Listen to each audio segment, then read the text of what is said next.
Les mesures réalisées par l'IRSN sont effectuées dans 7 îles des 5 archipels de la Polynésie. Et la radioactivité mesurée dans les aliments, l'eau douce, le milieu marin, l'air et les sols. Seule exception, les atolls de Moruroa et Whangatofa, siègent des essais nucléaires, où l'armée assure elle-même la surveillance, mais cela pourrait bientôt évoluer.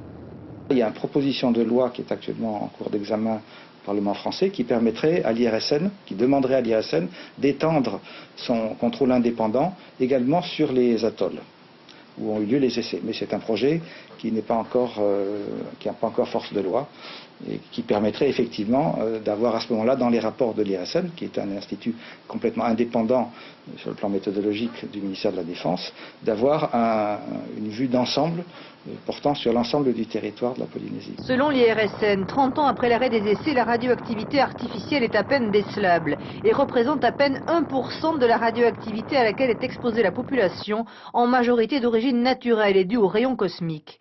Quant aux effets de la catastrophe de Fukushima, ils sont eux aussi négligeables tant la dilution dans l'océan Pacifique est importante. La surveillance se concentre désormais sur les poissons pélagiques. On ne peut pas exclure que l'on trouve, comme ça a été fait au large de la Californie, des thons par exemple, qui pourraient porter du césium venant de Fukushima. Nous faisons ces contrôles sur quelques spécimens, bien sûr, ici en Polynésie, et jusqu'à présent nous n'avons rien trouvé. Pour la première fois cette année, le bilan de la surveillance de la radioactivité en Polynésie a été traduit en tahitien, volonté de communiquer plus largement des informations à une population dont les inquiétudes sont tout à fait légitimes.